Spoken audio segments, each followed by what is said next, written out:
Welcome back, Ducks and Kings fans, to episode 24 of Royally Quacked. We're going to start our new series called Hockey 101. So sit back, get in your assigned seats, and enjoy the class. But first, before we get into class, there's really not much Ducks or League news, but there is a little bit of Kings news. So my dad will cover that real quick, and then class will be in session. Welcome, class. Sit down and be quiet. Okay, never mind. On lainsider.com, there's a great interview with Quinton Byfield. A lot of different reporters, including like Dennis Burstein, who's part of Kings of the Podcast, asked questions of Quinton, congratulating him on his new 5-year contract, which we've already reported. But they did talk quite a bit about him probably moving to center, and then the speculation that he might be the second line center, and with Kevin Fiala as one of his wingers. So, and he did talk about it quite extensively. Says he's ready to go, ready to play, even ready for faceoffs. And he was decent when he did faceoffs last year. So, anyways, if you want to hear it all and listen to it all, it's LAKingsInsider.com and look up the Quinton Byfield interview. That was really, really, really good. I listened to it. I was intrigued by it. And like I said, they even had media asking him questions. It looked like he was at home, maybe like on a Zoom or something like that, or maybe like what we do with our podcast. Maybe they do something like that where people can come in. Eventually, we're going to try to do that, right, Cody? We're going to have guests come in somehow, some way. I can't hear you. I actually muted myself. Oops. We would love to have a guest on. Apparently, I hit the mute button. I just didn't even know. I'm all talking. Yeah, let's go. Well, I saw your mouth moving, but there was nothing coming out.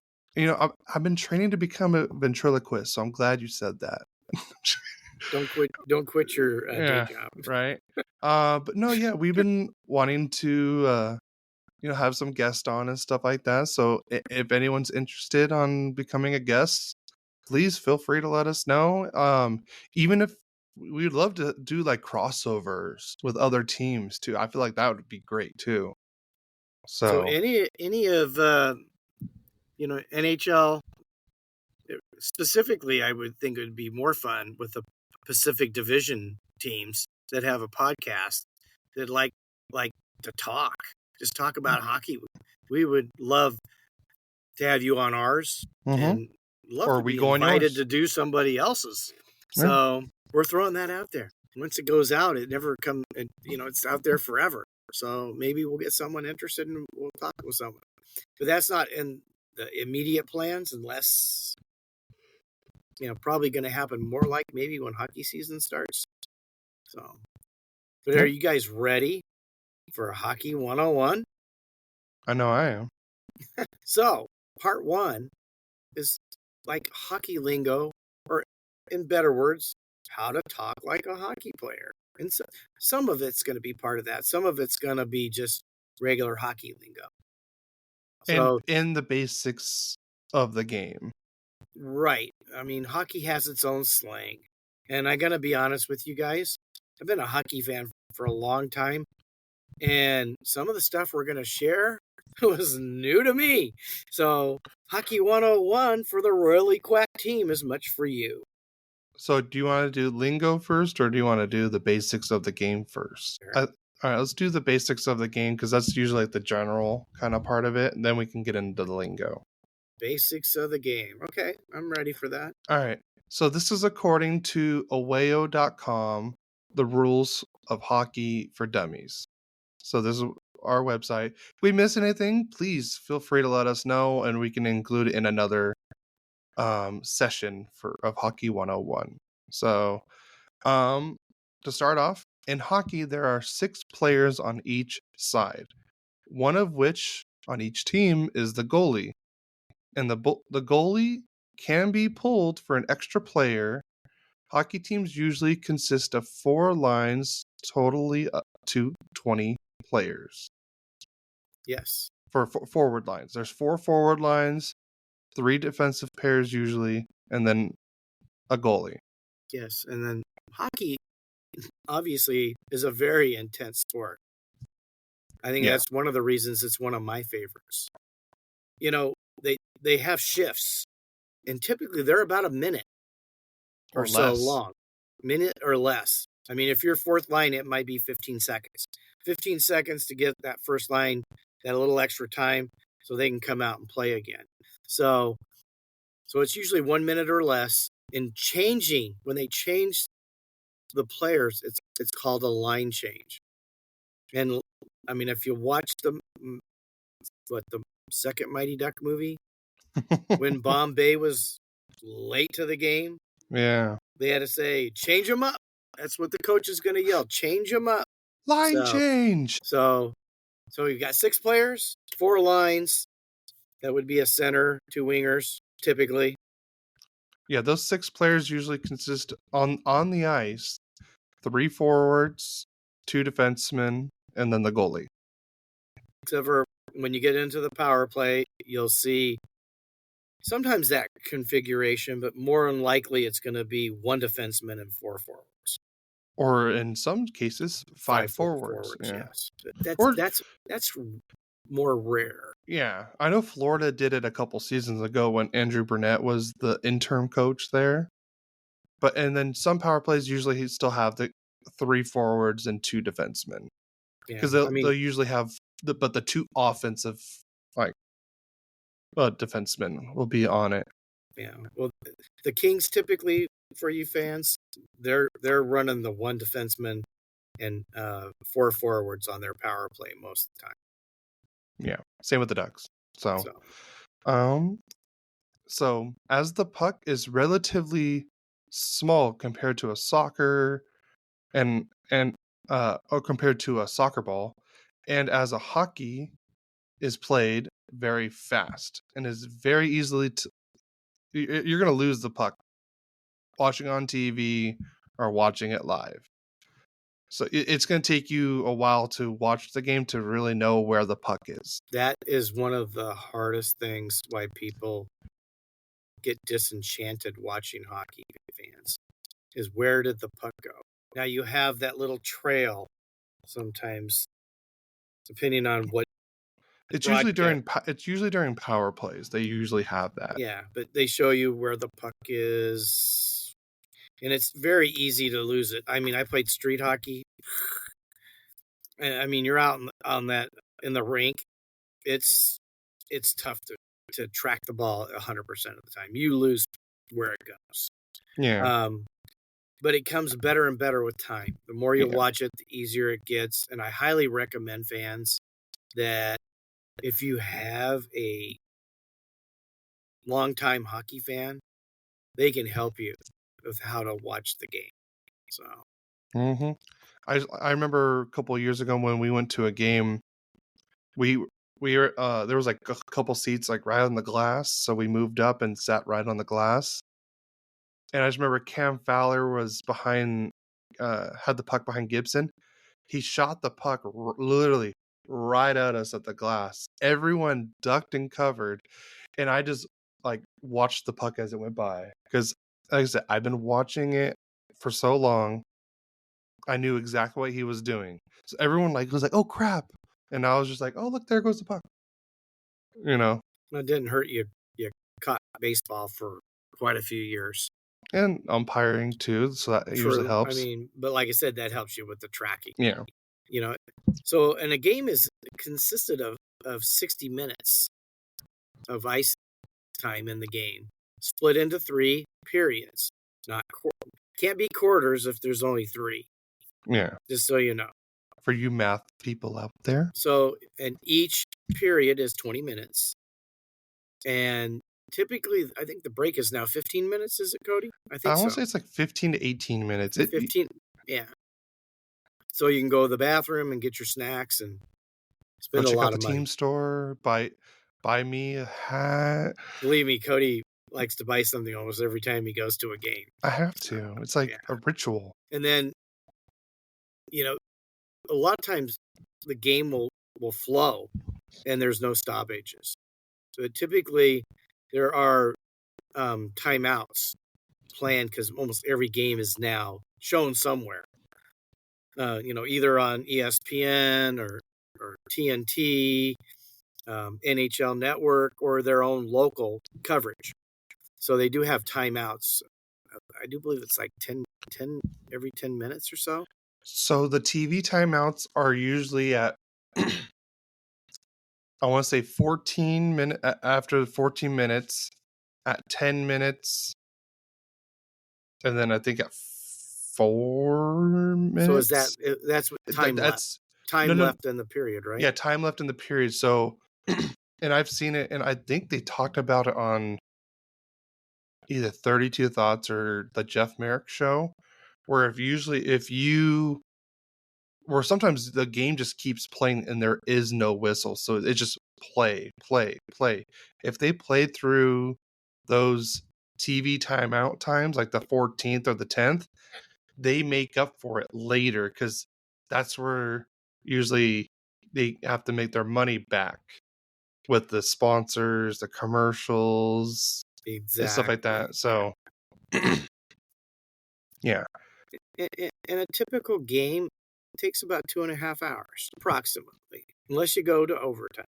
And then also at the end of each period, and when the new period starts, the teams will switch sides. So if like your goalie, like it's like in soccer, on one half you're on one side if you're the goalie, and on the other half you're on the other side. But in hockey, you're on one side of the ice for the first period, then you're on the other side of the ice for the second period, and for the third period you're back where you were during the first period. And then when the score is tied at the end of regulation, there is overtime. Overtime is played in a 3-on-3 scenario, and it's pretty much golden goal or first goal wins. If after the overtime goal has not been scored, then the game moves into a shootout. Shootout is each team will pick 3 players, and it's pretty much best 2, or if you score, what was it, best 2 out of 3, right? Pretty much. Well, it could be 1 out of 3. The other one has 0 out of 3. Yeah, so it's pretty much the best out of 3. So if one player scores and the other on one team and the other team nobody scores, then it's 1. And if nobody scores or it's still tied after that, it's just, I believe it's first to score and not score. Yeah, but they have 3 no matter what, is what Cody's saying. It's the first 3 is mandatory. So an example, Kings versus Ducks, since I'm going to say that, the Kings go first, they score. Ducks don't score. The Kings go and they score again, and the Ducks don't score. It's over right there. It's over. And because the Ducks can only score 1 more goal, the Kings already have 2. So it can stop at 2. Yeah. That's the earliest it can stop on a shootout. But typically, it can go on. I mean, you took Papa to the game, and it went to like, what, 12? 13? I want to say it was like 14 or 15. Like, I thought Jonathan Quick was going to be taking a freaking penalty shot at first. Well, I think they can just go back right around, can't they? I know, but I think that would be so fun. Just seeing a goalie try to go do a shootout. I think that would be great. I know, Mom. You know what? My new commissioner for rule, goalies have to do a shootout. Yeah, mom had sent me a video where it was all goalies playing. Yeah, she sent that to me too. I thought that was funny. So, okay. All right. Now we're going to talk about the ice. What are all these circles and lines and dots? Okay. So the hockey rink is actually 200 feet length and 84 feet wide. It is broken up into zones. You have a red line that cuts it in half. That's typically where the game will start with the first face-off. Then you have blue lines. There's 2 blue lines. One going into where you're playing defense, and one where you're going in against their defense. And then you have 2 circles, face-off circles, in each offensive zone, to the left of the goalkeeper and to the right of the goalkeeper. But there can still be, there's actually four other places you can have a face-off, which all have, I mean, if you look at a diagram like we're looking at right now, there's 4 red dots. It's just past the blue line, 2 on each side, where if you go in and you're offsides, you come back out of the zone to have the face-off. You don't go back to the mid-ice to have the face-off. So there's actually 8 places that you can have a face-off. 9. 9? Where else? Well, you got you got the 4 face-off dots. Yeah. Then you got the one in the middle. It starts the game. Yeah. No, and after a goal. It's after a goal. After a goal, and sometimes. Yes, you're right. It is 9. I stand corrected. And I think if they rule an icing, and it's not icing, I believe they put it right back out the center dot too, or for other circumstances as well. Yeah. So there's 2 in each zone, offensive zone for each team. There's actually 5 in the neutral zone. So, like I said, there's like the center one, and then it's like if you got a dice out, put it in the middle of the neutral zone, where all those dots are on the dice. Those are all face-off areas. Yeah. All right. So you already covered the top part. I'll get the bottom part. All right. So the red semicircle in the neutral zone is called the referee's crease, and it is only used during stoppage of play to communicate goals and penalties. During play, it's pretty much open ice. Players can skate through this area as the referees will position themselves across the rink to keep up with the play. The red line is the center, divides the rink in half. The dot of the center of the ice is used at the beginning of the game and at the end of each period, as well as each goal has been scored, or like I said, if it's like an icing and it's not icing, I believe they put it right back there. There are 5 circles surrounding 5 face-off dots on the ice. When a face-off is held at one of these dots, only one player from each team can stand in the circle until the puck is dropped into play. That's usually your centers, or someone that's really good at taking face-offs. There are some wingers that are pretty good at taking face-offs, but they're not centermen, pretty much. The light blue space in front of the goal is called the goalie crease. Players trying to score in this zone are not allowed to stand in the crease. Of course, then again, we don't know if that's ever really goalie interference or not, because we don't know what the definition of goalie interference is. It is kind of convoluted on that. And if you've watched any games or you listen to Cody, he's frustrated with that aspect of the game. And I want consistency. That's all I ask. And it's games played by imperfect people. It's refereed by imperfect people. The person who designed the game was imperfect. Yeah. And it's never going to be perfect. Yeah. So we got to get used to that. Yeah. So last bit of news, it doesn't show it on here, but I'll talk about it real quick. The trapezoid. So the trapezoid is behind the net, behind the goal line. There's 2 red lines that go diagonal. So it makes like a trapezoid shape. For all you math people that really know what a trapezoid is, if you don't, you could easily look it up on Google. You'll see what it looks like. So the trapezoid, there's like 3 sections behind the goal line. The goalie can only play the puck in the inside of that trapezoid in the middle. He cannot touch the puck or play with the puck or bring it out of that area Otherwise, it's a penalty. I think they just call it a delay of game now. I think, or it's a goalie infraction. Like I said. So, and if that happens to a goalie, the goalies don't go into the penalty box, even though that'd be really funny to see. But they just usually pick a player that was either on the ice or a bench player, and they throw them in the penalty box to serve their sentence. The goalie still gets the penalty, but somebody else serves the time in the box. Yeah, that would be an interesting thing that we could have changed to the game. Goalies go to the box when they get in a penalty and there's no goalie. Good. I just thought of that. I like that. I mean, could you imagine that could be and if we changed it where a goal doesn't take away the penalty, how many goals could be scored in 2 minutes without a goalie? I mean, but then again, we'd be having these crazy scores where it's probably would take away some of the fun of the game because being it so hard is part of that fun. So, but anyways, I still think they should get rid of the trapezoid. Let the goalies play with it. Let them make mistakes. I know. Well, that was part of your commissioner thing. Uh-huh. Well, that was really commissioners changing rules is what that episode should have been, because it's not the commissioner does a lot more than just work on the rules, but they have committees that work on those rules too. Yeah. And the committees submit them, and then they get analyzed whether they should be done.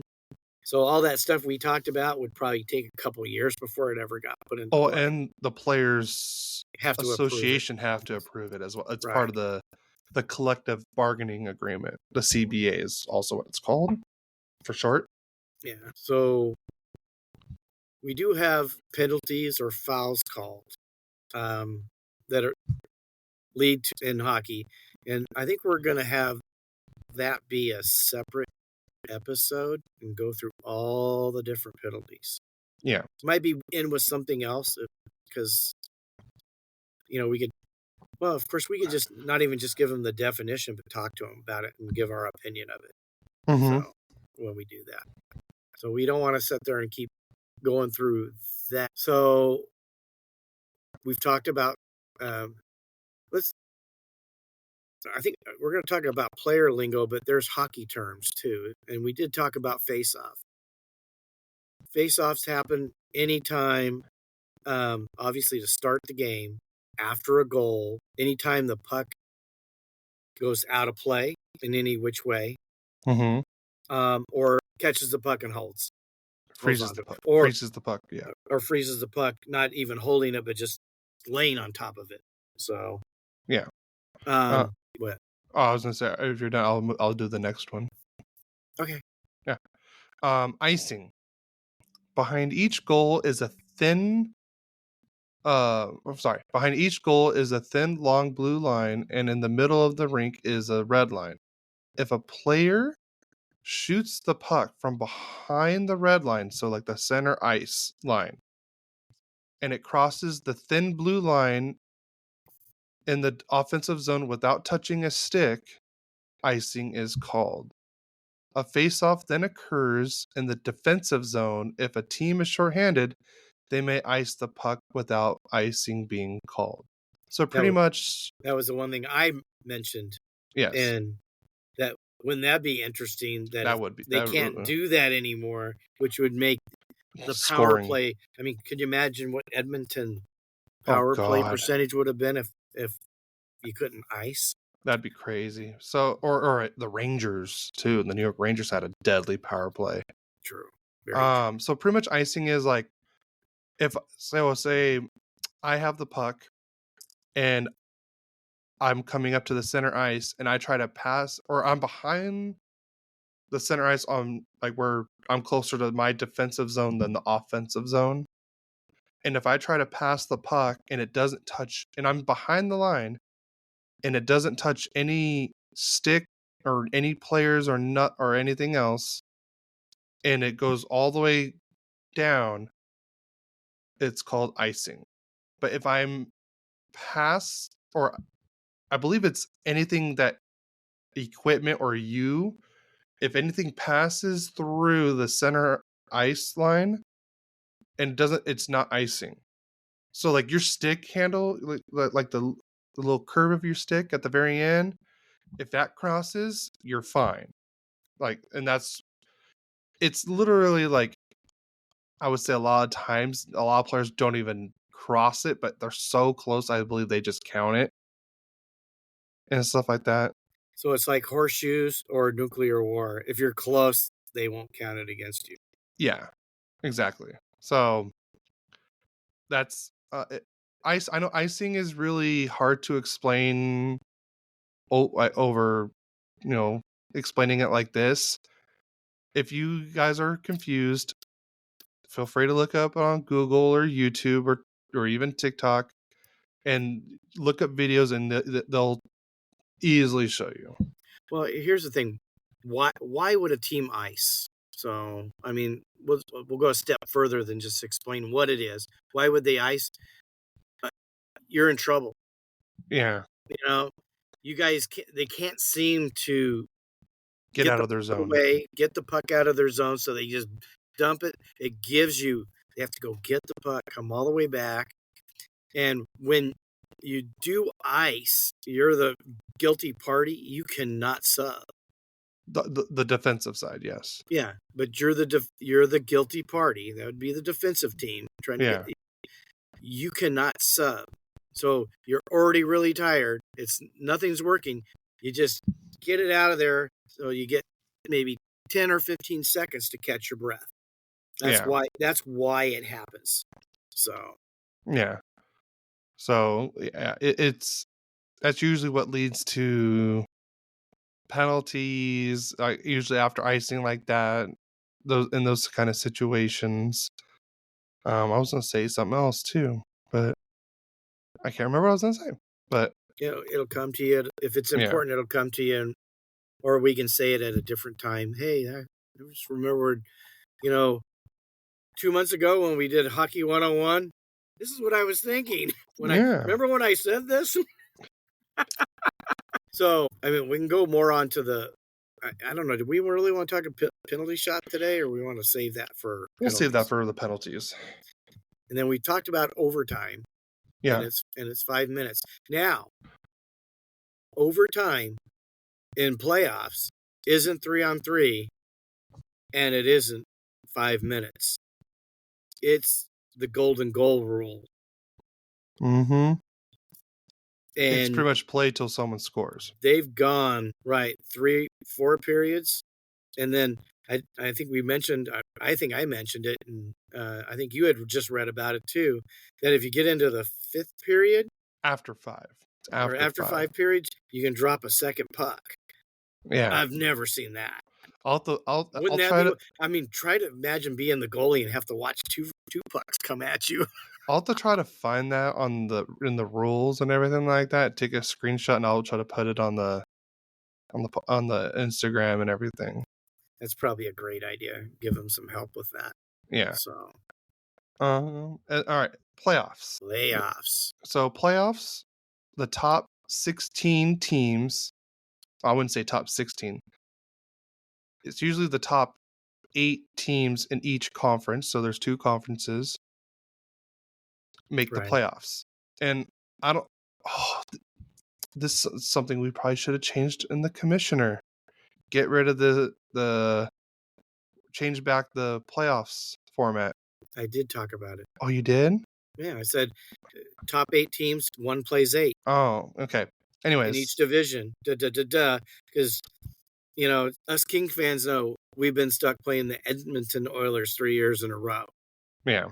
Now, I can't say it would have been any different because I haven't really looked where it would if we would have done the 1 through 8. Lost my train of thought. If that would have made a difference. I mean, right now it's once your 2 top seeds play the 2 wild card teams. I think it's 1 in each division though. So there's basically there's 2 conferences, and there's 2 divisions in each conference. So in the West you have the Pacific and the Central, and then in the East you have the Metro and the Atlantic. Right. So in the Pacific, the top 3 teams make the playoffs. In each division make the playoffs. And then after that, they have 2 wild card spots. So it can either be... And that's in the conference. That's in the conference. So you can have 2... In those 2 wild card spots, you can have 2 more Pacific teams, 2 more Central teams, or 1 of each. Correct. And the top... whoever wins the division, or whoever has the best record in the West, will play the worst wild card team. And then after that, it's the second the better wild card team will play the other division winner, and then the 2 and 3 seeds in each division will play against each other. So, like in this season, the Edmonton was number 2 and the Kings were number 3, so they play against each other. And then the Central, it was Colorado and Winnipeg. They play against each other. But if we did like a 1 through 8 format, it would be 1 versus 8, 2 versus 7, 3 versus 6, and 5 versus 4. And if it could happen, we'll say the Pacific divisions, just everybody's bad. Yeah. Maybe the winner of the division is a 500 team. They might make the playoffs, and then all the rest of it would be the Central. Yeah. Because it'd be 1 through 8, 2 through 7, 3, 6, 4 against 5. Yeah, but that's usually not going to happen. Not usually, but it could happen. Yeah. So it could be where one of the divisions only gets 1 or 2 playoff teams, and the other one will get 4 to 6. Yeah. I mean, typically this last year, I think it was 4 and 4 in the Western Conference. Yes, it was 4 and 4, and I think in the East it was also 4 and 4. Because it was the Capitals and... No, Capitals, they were... Oh, yeah, it was the Capitals and the Lightning. So, yeah. So they actually had 4-4 there, too. So right now, that's not going to change. Yeah. At least not even for this next season. So we could talk all we want about it, but it's not happening this season. So we're going to move on from that. Yeah. But other than that, just to finish off with the playoffs, there's 4 rounds. There's the division, then the conference semi, the conference finals, and then you got the Stanley Cup final. And in each one, it's best out of 7. So first to 4 wins moves on. There you go. All right. Hockey lingo? We're going to go to hockey lingo. All right. You want me to start? Sure. All right. And I believe I've said this on the podcast too. An apple is also an assist. So you say like, man, that was he had 2 apples in that game. That means he had 2 assists. Now, a lot of this is maybe not necessarily going to come out of an announcer's mouth unless they're a prior hockey player. Yeah. And so some of these terms can be a little bit more obscure, but they're kind of fun and interesting to listen to. I'm shocked by some of them. So yeah. So the next one, it's called a bar down, which makes perfect sense. Yeah. Or bar Mexico. I don't understand why they use Mexico. I don't understand it either. That would be a whole new search for me to do. But that's when that puck hits the top of the bottom of the crossbar and goes in. Yeah. You know, it doesn't ding and go somewhere else. It dings and goes in. That's a bar down. Yep. And they're fun. You can actually hear them even on the radio. Yeah. When they're hitting those crossbars. You ding. Or maybe it's like my notifications. It's a ding. As you guys probably have already heard a couple times on the podcast already. All right. So also if you hear the words like barn, like, you know, the animal barn, you know, it means a rink or an arena. So like usually they'll be like, oh yeah, we're playing at the other team's barn on Thursday. That means they're talking about the stadium or the arena. Yes. And then a barn burner is used to describe a game that is high scoring, fast paced, and exciting to watch. Yeah. Those are fun games to go to. Oh, those are great games. Barn burners, love them. They're fun. Most Ducks Kings games are, I wouldn't say high scoring, but they feel like a barn burner because they're Yeah, just, I don't care how bad one of the other team is. it's They just always don't want to lose to the other one, no. so Mm-mm. been to those games. Mm-hmm. We've been on each side of those. Yep. Sometimes I win, sometimes Cody wins. So um, now there's the next term is beauty or beautician. That's a player on the team that's talented both on the ice and off and loved by the rest of the team. Typically, he has great flow, great hands, can wheel ladies off the ice. Whoa, whoa, whoa. Hubba, hubba. And always has some good locker room stories. Yeah. I know I've heard that some players in the interviews like, "Oh, can you describe this player?" "Oh, yeah, he's a beaut. He's a beauty." That's usually what they're talking about. They have great chemistry on and off the ice with this player. I wouldn't know about the whole wheel of ladies off the ice because most of these guys are married. And by the way, flow is also a term For their to hair. describe their hair. Yes. Like Trevor Zegras has good flow. Yes. Ryan Getzlaf has no flow. I Me, good flow. Dad, no flow. Okay. God made perfect heads. He put hair on the rest of them. Rest my case, kid. Yeah. Yeah. Yeah. All right. A bender. A player who is awful at hockey and whose ankles bend inwards because his skates don't fit right, he didn't tie them right, or he just can't skate. That would probably be my description because I can't ice skate. I would be a bender. I would be a bender too. Um, Or just put me in goal. I think even though I'm not flexible, but at least I'm big, tall. I got pretty decent hand-eye coordination and or reflexes. My reflexes are pretty good, I would say. Well, even when I was young and a really good athlete, skating, I could roller skate, but I wasn't great at it. I mean, I could pick up any sport and play it pretty good. Just give me a little bit of time, but skating it's not in my blood.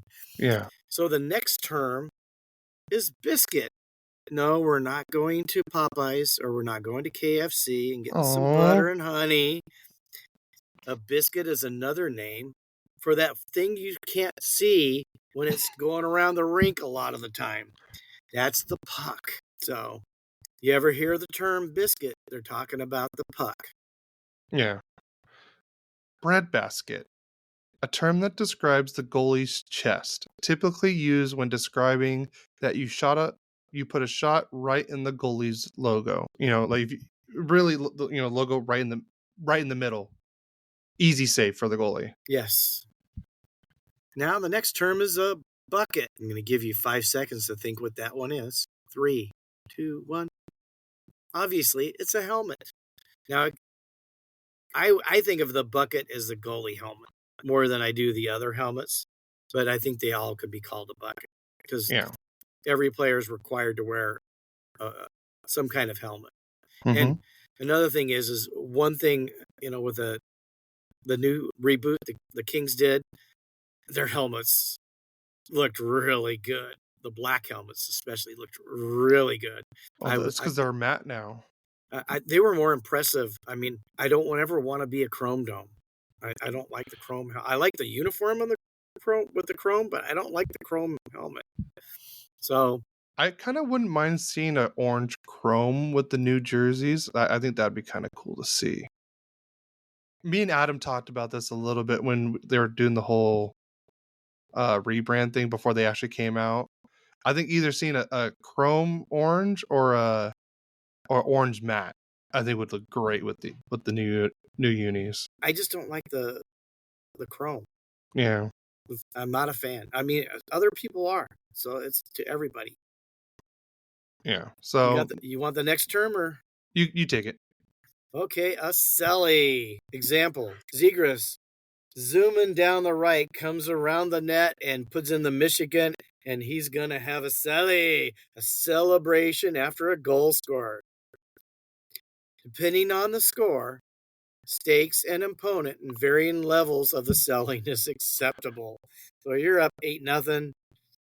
You're not going to celebrate. You're not going to have a celly. Yeah. All right. The next one I don't really need to explain, but I mean, just for all those video game people out there, Chel, Chel, it's just the EA Sports NHL video game series. If you guys play it, let me know because I do play from time to time. So maybe we could play together. Next one. I've played once. I'm Yeah, I don't want to hear this. I've Let's. 1-0. Guess who I beat? I'm gonna mute you. Some guy who quacked. He was quacking that he got beat by someone who never played the video game before. Woo, woo. I like for us to play now and see how that goes. Oh, I'd probably get crushed. Anyways, next one, chicklets. Not little chicks. The ducks. Little chicks. No, chicklets. And there's actually a podcast that has this name in it, Spittin' Chicklets. Chicklets is another term for teeth, usually used to describing the lack thereof for certain players. Dowdy. I was thinking Dowdy right away. Brent Burns. Yeah. Oh God, there's another one. I can't think of his name, but yeah, those are, I would say, probably the top two of really being well known for not. I would say right now for missing some chicklets. You ever saw Youngblood, the guy that had false teeth? He had no chicklets. Chirp, better known as trash talk, directed toward the opponent, their bench, or the refs.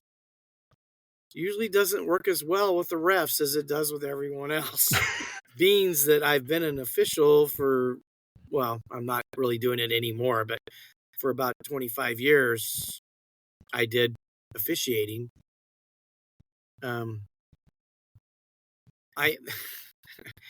Trash talk, some people have made it an art, and I go, but here's my definition of trash talk. That's someone who has to tell you how good they are because they're not sure how good they are. What did I always tell you? If you have to tell somebody you're not good enough, you better get better before you start talking to anybody. So that's just my thing on. A slap shot, or sorry, a clapper. Boy, you gave it away. Yeah. So clapper is a slap shot. In reference to someone with a powerful slap shot or a slap shot that results in a goal. So they'll usually be like, man, look at that clapper that he just scored. Slap shot. So, and the next one, coast to coast. I mean, this is in other sports as well. I would say you probably hear it more, I would say, in either hockey or basketball. Probably the two more common ones. I think basketball says it a little bit more. Yeah, I would say basketball a little bit more. You get the rebound, you take it all the way down and score. Coast to coast. Coast to coast. There you go. He described it for me. Oh, sorry. Yeah. Well, you did steal it. You went 2 in a row. Yeah, I don't care. You can skip that next one if you want. Well, I'll just say it. I'm not a fan. Dinger is a pinch of chewing tobacco that players enjoy in the locker room before and after the game. Yeah. Talk to Tony Gwynn about that. I mean, well, it's kind of hard to talk to him about it. Yeah. Well, that's because you can't. Because he got cancer from chewing tobacco. And such a shame. It ended up taking his life. And you're talking Hall of Famer. One of the nicest guys at baseball. Nicest guys you'd ever meet. Some of his stats are crazy. Yeah. I see it on TikTok or Instagram all the time. If you guys don't, just look up like unbelievable Tony Gwynn stats and you'll be like, wow. Yeah, he was something with the bat. That's for sure. All right, next one. Duster or Dusty. May or may not also be a bender, but is definitely very bad at hockey. Gets very little ice time, and when he does get out on the ice, it's at the end of the game when the score is out of hand. So pretty much the coach's son. Well, that would be probably for youth hockey, but yeah. Dust it off when a defenseman quickly stick handles the puck, then dishes it off to a teammate. Yep. Next one. You'll hear this term a lot when there's fights or, a little confrontation between two teams is face wash. It's when a player sticks his gloves or palm first into an opponent's face to annoy him. A fishbowl, a helmet with a full plastic shield instead of a cage, typically used as an insult and trash talk. Opinions vary widely on this, Yeah. but if you wear one, you're likely one of the best players on the ice or the worst, one or the other. Yep. If you guys look up what Carna Bedard was wearing after he got, I think he broke his jaw or something like that. He was wearing the fishbowl. It's like a clear clear helmet that goes over your whole face. A cage is usually what you see players wear in the NCAA hockey. You know, it would be just like it looks like kind of like a goalie mask, but just a lot more squares or more protection, pretty much. I honestly think, Daddy'd still have his teeth if he wore a cage. Yeah. I think that would be mandatory. I'd wear a cage. Yeah. While we're also on this helmet thing, so now players that are coming into the league at minimum have to have the visor. Now, only I want to say 4, 5, 6 players in the league still don't have the visor because they were grandfathered in. So before a certain time, you didn't have to wear the visor. You could just wore just the helmet, and your whole face was just open for contact, pretty much. Like Ryan Getzlaf, he was one of those that was grandfathered in. He didn't wear the visor. Yeah, well, Brent Burns, probably. Does he not wear the visor? I don't know if he does, but he would be grandfathered if he didn't want to wear it. Oh yeah. Who I'm trying to think. Pavelski, maybe. I'm trying to think. I think Ryan Reeves doesn't wear one, but then he likes to get in fights anyway, so I don't think that matters to him.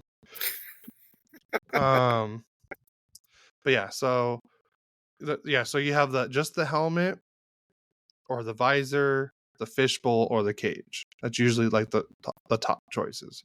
In hockey, I would say in the NHL, it's mostly the visor. Yeah, all right. You got the next one. Flow, which we kind of already talked about earlier, is great hockey hair, typically long, that flows out of the helmet when a player skates. Like Zibanejad, Erik Karlsson, like I said, Zegras, Ziggy Palffy when back in the day, Drew Doughty, I would say too. Yeah, you got the long hair. Yeah. I'm trying to think of somebody else. Someone just has nice long. Ron Duguay. Yeah, he had. Right. He was the guy back in the day. So that was flow.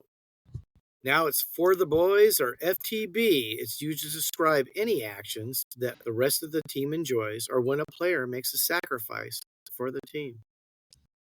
A Gino is a goal that is scored, not the net. I don't know what that means. I've never heard of it before. I hadn't heard of a Gino either. So, yeah, we'll skip that one. You're going to get the fun one. Or maybe I'm just going to take 2 in a row. I'm taking 2 in a row. I hate you. I know. Gong show has multiple meanings. 1, used to describe the craziness that ensues when hockey players drink, party, or go to the bar. 2, a game that gets completely out of hand with multiple fights, lots of penalties, and lots of goals. So, why Cody's mad, the Gordie Howe hat trick. I'll do this. When a player scores a goal, gets an assist, and is in a fight, all in the same game. It's funny. I don't know why they call it a Gordie Howe hat trick. He only did it like 2 or 3 times, and I don't think he was the first one either. So pretty much, guys, in one game, if a player scores a goal, also has an assist, and also gets in a fight in the game, that's what they call a Gordie Howe hat trick. It doesn't I would say happens 4, 5, 6 times every year, maybe. Well, fighting is going down more and more every year, so. But while we're on the topic of hat trick, a hat trick is when a player scores 3 goals in one game. So, and that's why you'll see hats getting thrown on the ice. Usually, that's a hat trick. Like I went to Toronto's first hat trick of the season last year at home or the home opener. He scored a hat trick. I did not throw my hat because I enjoyed my hat. People ask, can they get their hat back? You actually can. You can. But it's like you gotta like find the right person to show you where the hats are, and you can go get it. But it's like the trust system. You just donated it, and what happens typically to the hats is they get donated. They get donated to places that need them, so it's not like you've wasted it. I mean, so throw that out there. All right, since you took two, I'm gonna take another one. All right, a grinder. Okay.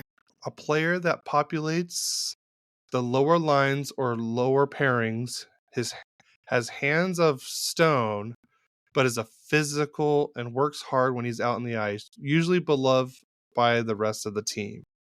I would say that's also like an enforcer, I would say, like someone like where someone had a good hit on one of your players, but you didn't really like the hit. You send the grinder out there and let them do their thing. They'll get physical with the player, and usually Matt Green. Why can't I think of his name? Nick Delorier for Ducks fans. Yeah. I think Robin Regehr. I mean, these guys all won a Stanley Cup with the Kings, and they're not like, if you look up their stats aren't great, but they were a grinder. Yeah. And there's another guy, I just can't think of his name. If I come up with it later, I'll mention it. Yep. Okay, grocery stick. A player that sits on the bench the whole game between the forwards and defense, acting like a separator, like the checkout line at the store. He could be also this one. Also a duster and maybe a bender.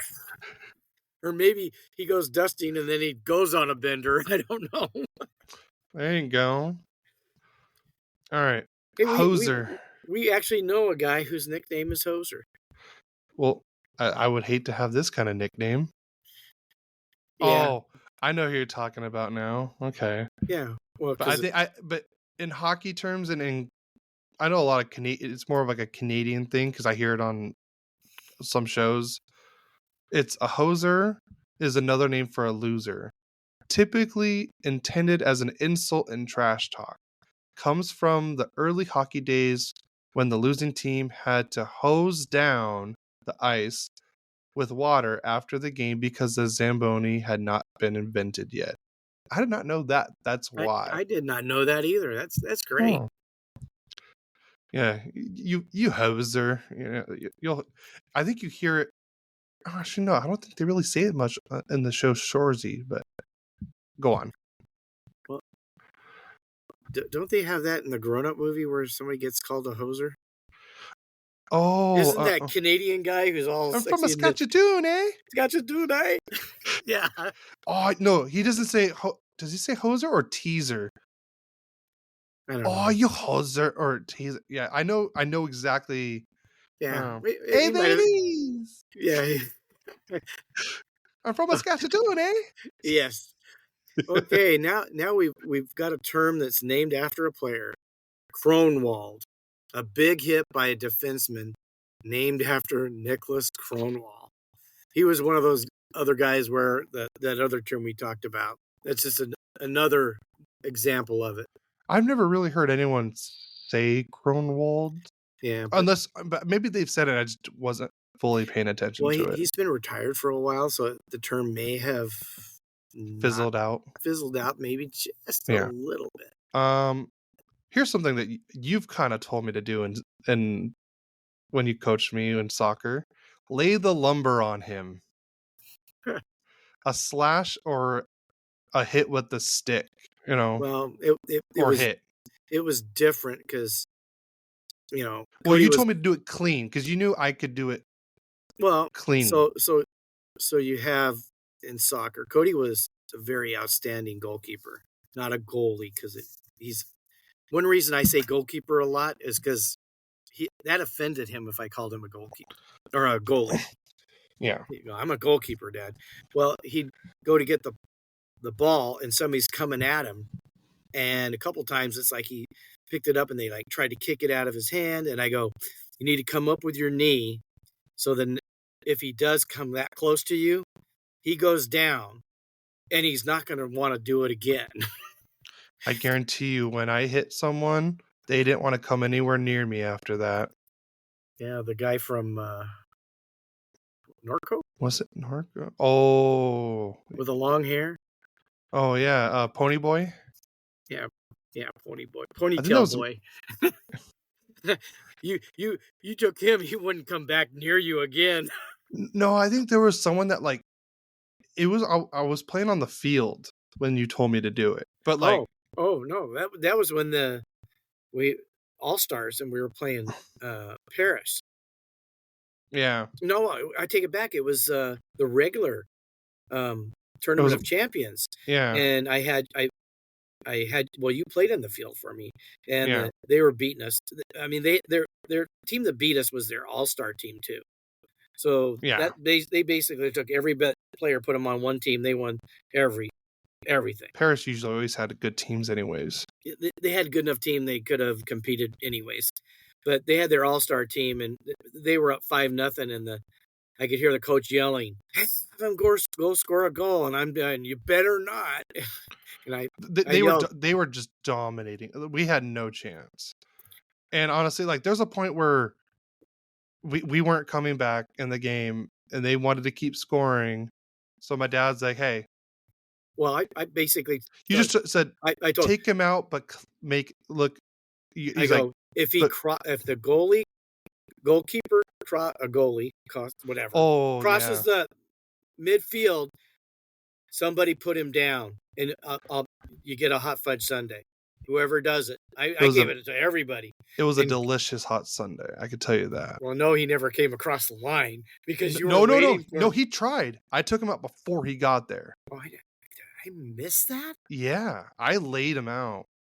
I might have been turning around because your mom was telling me you can't say that. You can't say that. Because trust me, I was because I think he saw me coming and he kind of went back, but I still got a good hit on him.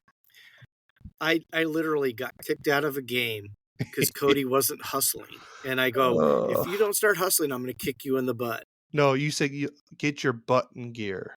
No, I said I was going to kick you in the butt. Oh, this story's changed so many times. No, I was going to kick. Anyways, I got kicked out of the game. I got kicked out of the game for that. So that was far worse, telling them to put someone down. So, but it's not like I was going to go and cross, punch him or clothesline him. It was just like, keep it in the game. A good shoulder, put him on the ground. I wasn't saying like punch him or hit him or grab him and throw him. I did say something to him after I laid him out, and I was like, if you ever leave the box with the ball like that again, you're not going to be able to play the rest of the tournament. He's like, I'm like, I will like, my sole purpose is to take you out now. And he threw the ball or kicked it every time after that. Well, they didn't need to do it anyways because they had the game won. That's where we're like the previous thing we talked about. Games out of hand, you don't celebrate. Yeah. So that you did lay the lumber on him. Yeah. So now we're on the next one. Now we're on to lettuce. I don't know why I'm saying it. A great head of hockey hair. Also see Flo or salad. Yeah, salad. Hey, Cody, you got a great salad. Thanks. Hey, Dad, you have no salad.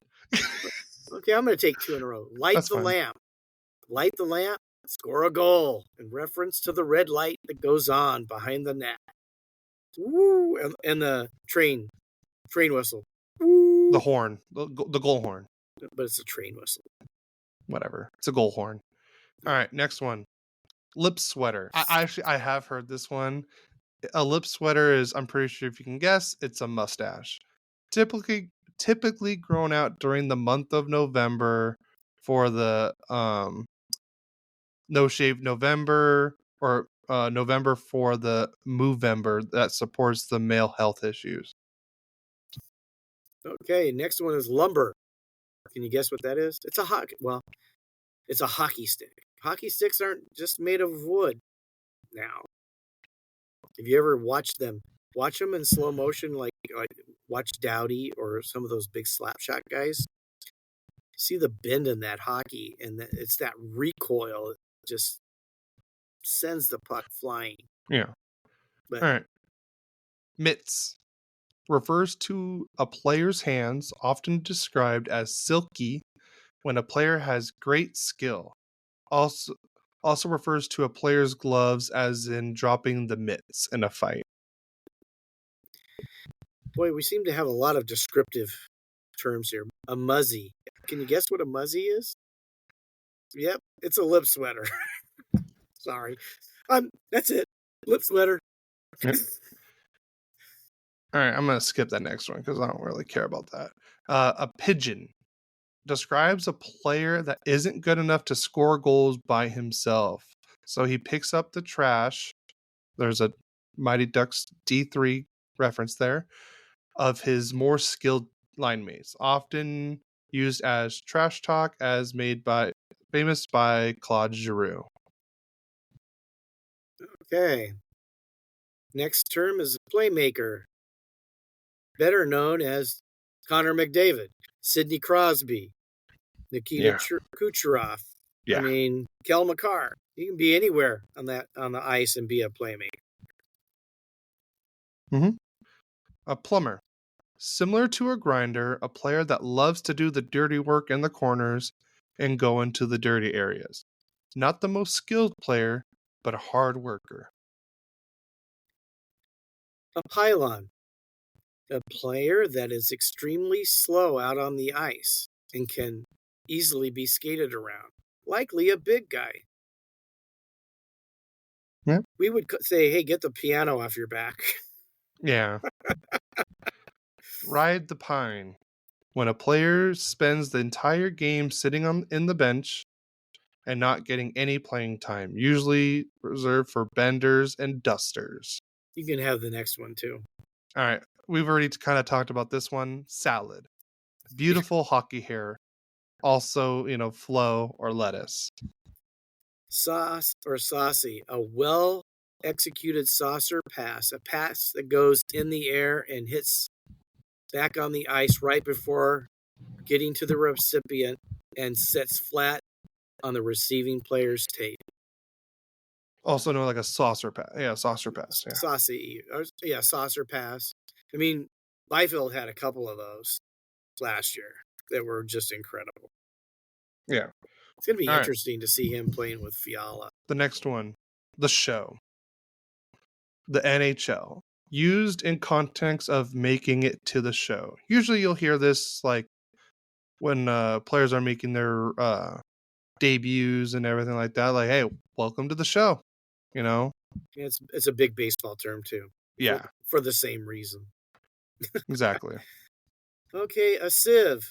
A sieve is an awful goalie that has many holes to shoot through. We do not want a sieve playing goalie for us. I just put it in a sentence. Next one, a snipe. A powerful or well-placed shot that results in a pretty goal. Every bar down shot is a snipe, but not every snipe goes bar down. Yeah. Reference Alex Ovechkin. He sniped that shot. Top cheese or cheddar used to describe a shot that goes in, off, or right below the crossbar. Or in soccer terms, like that we sometimes use is if we hit the corners, like upper 90. Because, it's a 90-degree angle. So if you hit the corner, it was a upper 90. All right. Turtle. When one of the players in a fight would rather not and just crouches or falls onto his knees and covers himself. I would think that would be more like an armadillo than a turtle. But okay. Twig. I get the hockey stick thing again. Okay. Yep. Even though none are made of wood anymore, because they're not made of wood anymore, hockey sticks, but it's a hockey stick. Wheeling. The act of picking up girls. To be a beauty, you must be very good at being able to wheel girls. Okay. That's not really, I would say, a real hockey term, but... Well, I'm sure they have them just like every other sport where girls are chasing them down. So. Yeah. They got a wheel sometime, I guess. Where Mama keeps the peanut butter. I like this one. Goal scored in the uppermost part of the net. Just what Cody said about the upper 90. Yeah. That would be where Mama keeps the peanut butter. Yep. All right. So let's see if Schneid. I'm looking through the comments now on the article. A Schneid is someone who's is in a playoff, or not playoff drought, like a goal drought. So they haven't scored in a while, and they finally scored. They say, "Oh, he's finally off the Schneid."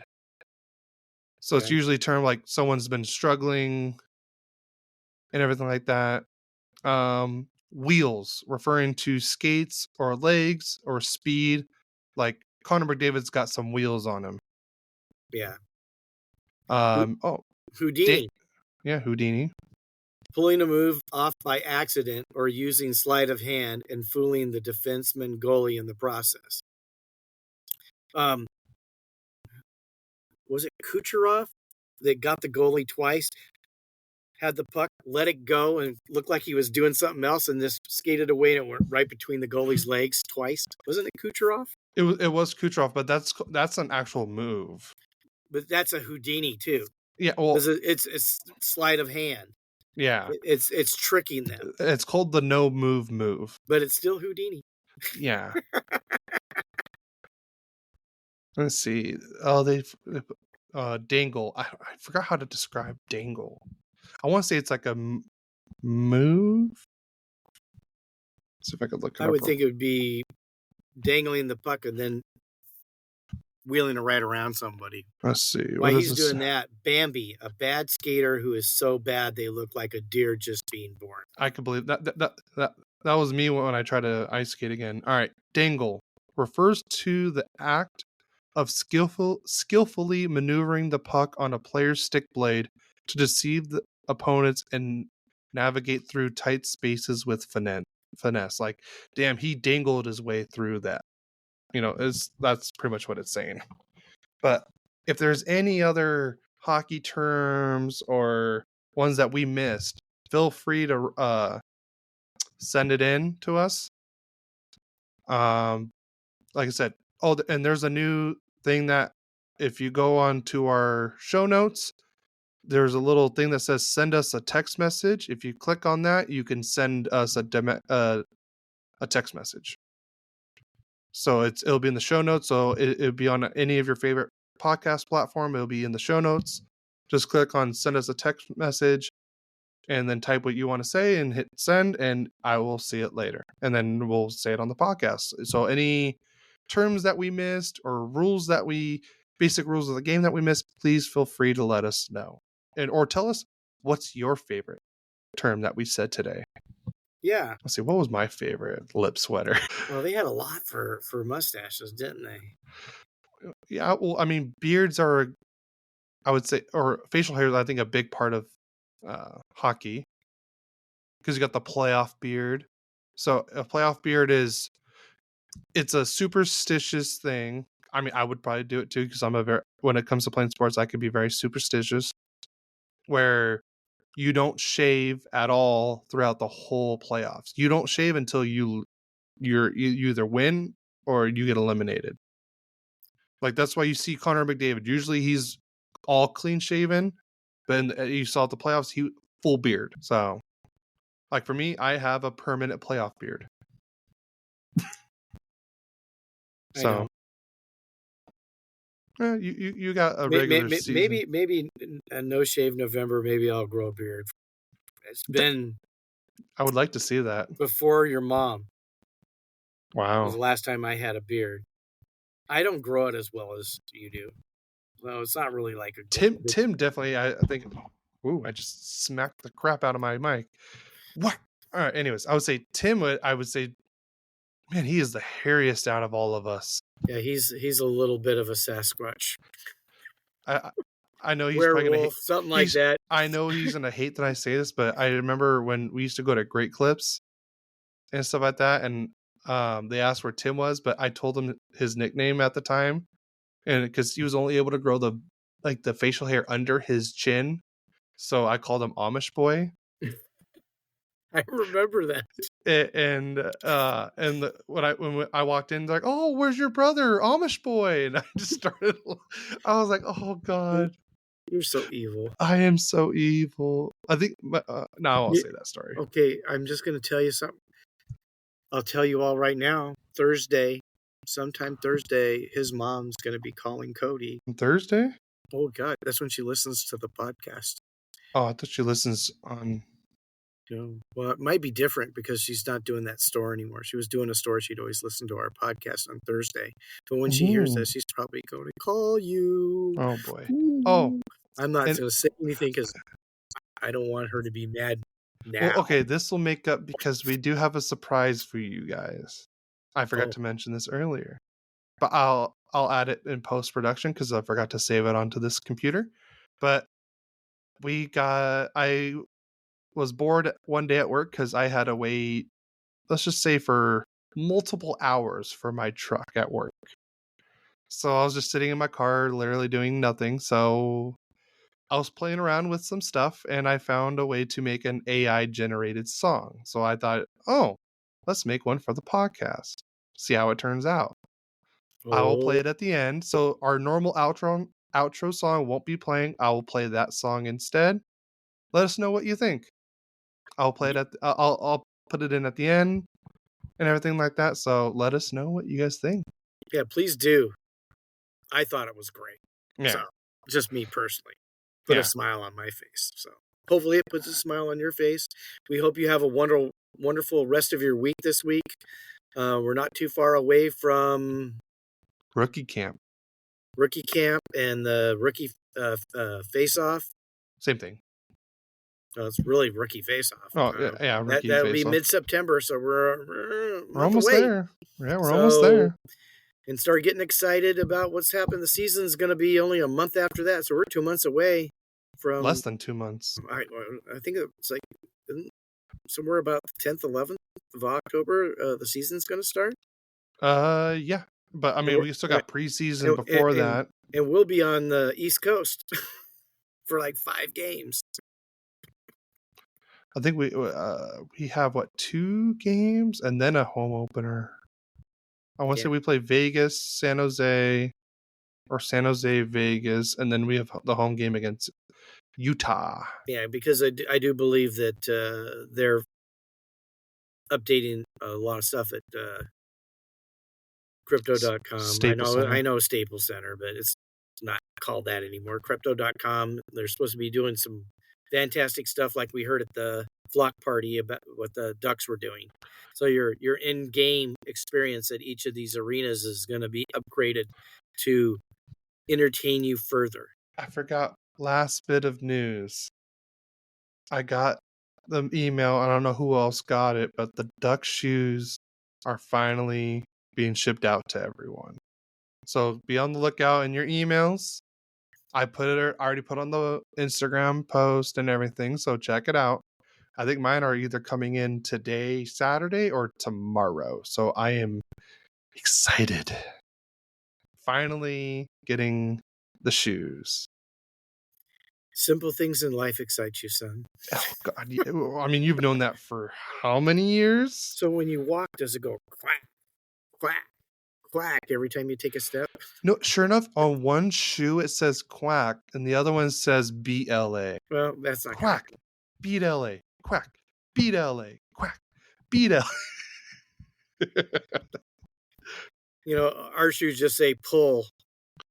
We shoot the duck right out of the air. The duck. Anyways, don't forget to give us a review or rating. A rating on any of the podcast platforms, guys. You can text us, email us, Instagram us, tell your friends, your family, your coworkers, your neighbor that you hate. Maybe he's a Kings fan and you're a Duck fan. Tell him, hey, Royally Quack's pretty good. I actually listened to it because they talk about both teams. Yeah. I mean, so I'm going through where the people listen to us from. We had a couple people from Idaho listen. Shout out. Seattle, Tempe, Arizona, Someone from Frankfurt, Germany. So shout out to the Germans. And then 2 people from Sweden. My Swedenheim people. I like it. Well, that's what they used to call the Ducks for the longest time because they would always. Kempe's Swedish, right? Yeah. But I mean, think about how many times the Ducks drafted a Swedish player. Yeah. Lindholm, Raquel, Lundestrom, Carlson. We had Silverberg. I don't know if I said Hampus Lindholm. Like I said. You said him twice. You must really miss him. Yeah. Was it Victor Foch? Was he Swedish? I don't think so. What's Fiala? He's Swiss. He's Swiss. So he played with Kempe when they were kids. Oh, yeah? Huh. He talked about it. All right. Anyways, I think I got to get ready for something with the wife. So Sam's Club. We're going to Sam's Club. All right. Anyways, guys, like I said, as my dad said, follow us on Instagram, Facebook, TikTok, Twitter, or X. I call it Twitter. Please leave a review or a rating on your favorite podcast network. Please feel free to click on that send us a text message thing in the show notes, and you can write to us on there. And love the Royally Quacked song. Yep, and check it out. So we'll it now. When you hear this, it will be in your head forever. Okay, well, go Kings, go! Let's go Ducks. See you guys next week.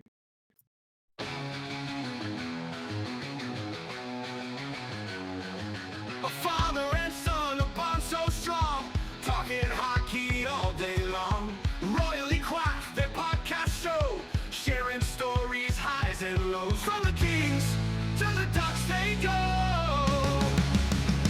Shout and go Kings, go! Quack, quack, they cheer. My father and son, their passion sincere on the ice. Their love appears through the highs and lows in the years.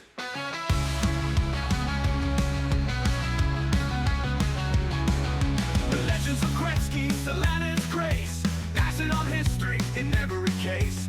Father teaching son, a legacy shared. On Royally Quacked, their stories end. Face off in life, together they stand. Shout and go Kings, go! Quack, quack, they cheer. A father and son, their passion sincere on the ice. Their love appears through the highs and lows and the years.